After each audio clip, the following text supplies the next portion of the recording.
Persécution des chrétiens et promesse des prophètes Mohammed aux chrétiens. Partout dans le monde, les chrétiens sont à la proie de la discrimination et persécution. Il n'y a rien de nouveau dans l'événement d'Irak. Ils vont survivre cette tribulation parce qu'ils sont très résilients. Depuis l'apparition de Jésus-Christ sur la terre, qui était le prophète de la religion chrétienne, la sauvagerie battait son plein.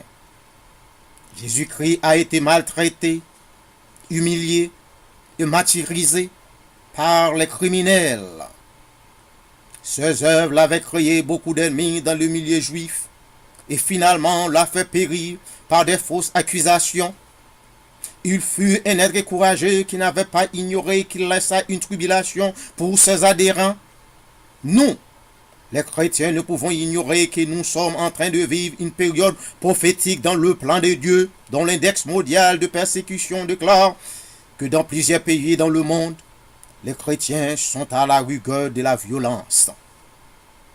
Les pays dits civilisables, tels la Corée du Nord, Irak, Vietnam, la Chine, Algérie, Inde, Égypte, Iran, la Russie, la Malaisie, pour n'en citer que quelques-uns, les chrétiens sont à la proie à la torture, l'assassinat et le martyre. Au Moyen-Orient, il n'y a pas de liberté de la religion, mais plus particulièrement ce sont des chrétiens qu'on maltraite. Nul ne peut ignorer que la persécution envers les chrétiens est injuste en raison de leur foi. Dans plusieurs pays de l'Est, on persécute les chrétiens dans plusieurs domaines, social, juridique, humanitaire, psychologique et spirituel. Le sommet de la raison engendre des monstres. La raison des extrémistes islamiques est en train de dormir. Ils sont victimes de l'illusion des sens. En raison de cela, ils transforment en diable, en vampire. Ils violent la volonté des chrétiens.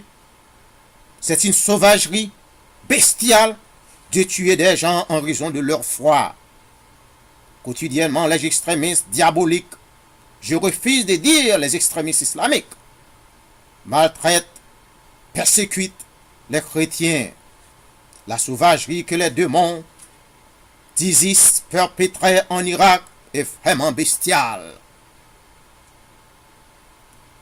La manière que les gens d'Isis se comportent, cela constitue une honte à la religion islamique. Isis créait un enfer en Irak pour les chrétiens. Il représente le prince des démons en Irak. Les partisans islamiques veulent éradiquer tous les chrétiens en Moyen-Orient. La situation des chrétiens en Irak est vraiment critiquante. Les pasteurs, les évangélistes, prêtres, tous les gens raisonnables doivent soulever leur voix pour aider les chrétiens qu'Isis est en train de dévorer. Les chrétiens sont très courageux, sont spirituellement forts. Ils vont survivre cette brutalité. Si les chrétiens pouvaient résister à la brutalité, la persécution des Romains, ils pourraient aussi survivre cette petite persécution. Autrefois, à l'époque de l'Empire romain, l'empereur était considéré comme un dieu et avait ordonné la persécution des chrétiens. Il aurait dû de se cacher pour pratiquer leur religion. Il ordonne la persécution des chrétiens. Il aurait dû quand même de pratiquer la religion. Il fut arrêté, maltraité et tué publiquement, mais toute cette tribulation ne les firent cesser de pratiquer leur religion. Et finalement, en l'an 312, l'empereur Constantin avait ordonné la liberté aux chrétiens de pratiquer leur religion publiquement.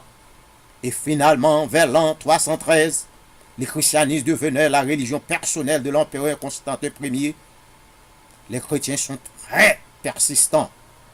Ils ne vont pas abandonner leur foi en raison de la persécution musulmane. aux islamiques, les chrétiens vont prouver aux adhérents islamiques qu'ils sont spirituellement forts, qu'ils sont puissants. Tertullien, né entre 150 et 160 à Carthage, actuellement Tunisie, converti au christianisme à la fin du XIe siècle, théologien, père de l'Église, disait « Le sang des martyrs est la semence des chrétiens ». Il disait encore une parole qui était plus radicale dans la langue latine parce qu'il était un écrivain de cette langue. Crucifix est Dei filius, non pudet quia podendum est, et mortius est Dei filius, processus credibile est, quia ineptum est, et sepultus resurrectis, certum est qua impossibile. Ce qu'on peut traduire dans la langue française, le Fils de Dieu a crucifié. Je n'en rougis pas, parce que c'est à rougir. Le Fils de Dieu est mort, c'est d'emblée croyable, puisque c'est inèble. Enseveli, il a ressuscité, c'est certain, parce que c'est impossible. En Irak, il s'agit de tueries massives des chrétiens. Il y a évidence irréfutable qu'ISIS commet crimes contre l'humanité. L'Irak devient une nation sanguine. La persécution des chrétiens en Irak fait rage dans le monde parce que les adhérents d'ISIS perpètrent crimes contre les enfants de Dieu, la tuerie, l'esclavage, la famine imposée, le meurtre, la torture que les islamiques ISIS imposent contre les chrétiens violent la promesse du prophète Mohammed aux chrétiens. Je vais lire la promesse à Sainte Catherine par le prophète Mohammed aux chrétiens.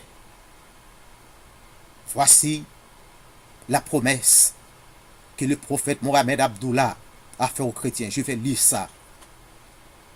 Ceci est un message de Mohammed Abdullah constituant une alliance avec ceux dont la religion est le christianisme. Que nous soyons proches ou éloignés, nous sommes avec eux, moi-même les auxiliaires et mes fidèles. Nous nous portons à leur défense, car les chrétiens sont mes citoyens. Et par Dieu, je résisterai contre quoi que ce soit qui leur fait contraire, et nul ne contraint contre eux à aucun moment. Leurs juges ne seront point de mine de leur fonction, nul leurs moines expulsent leur monastère. Nul ne doit jamais détruire un édifice religieux leur appartenant, ni l'endommager, ni envoler quoi que ce soit, pour ensuite l'apporter chez les musulmans. Quiconque envole quoi que ce soit viole l'alliance de Dieu et désobéit à son prophète. C'est-à-dire, les gens qui maltraitent les chrétiens à présent en Irak ou partout dans le monde, ces gens-là violent la parole du prophète Mohammed Abdullah.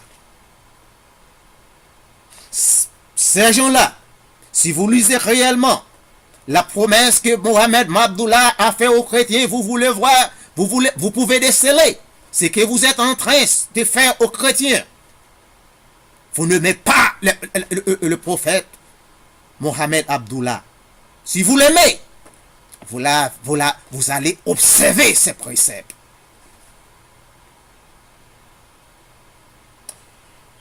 En vérité, les chrétiens sont mes alliés. Ce n'est pas moi qui a dit ça, c'est le prophète Mohammed Abdullah. Dans la promesse qu'il a faite aux chrétiens.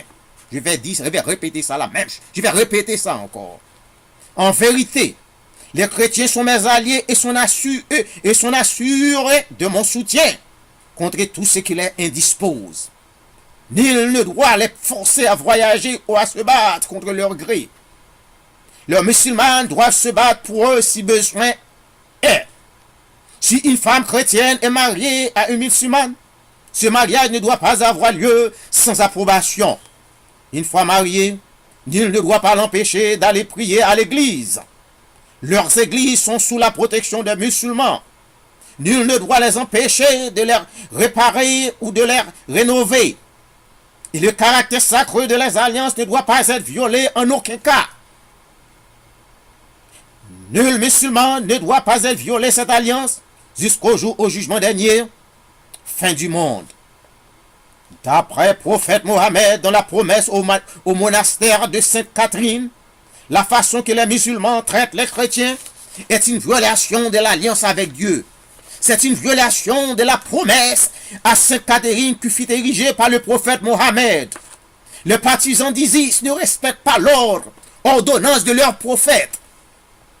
Mais ce Mohamed Abdullah, le prophète Mohammed a énoncé que la promesse au monastère Sainte Catherine est inviolable.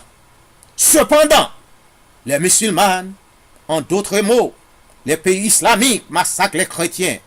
Les musulmans disent qu'ils aiment, respectent leur prophète, Monsieur Mohammed, et pourtant, ils rejettent, ils violent les commandements de leur prophète.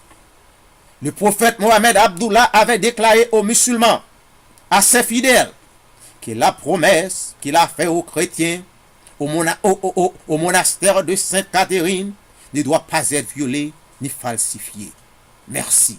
Bon courage à tous les chrétiens.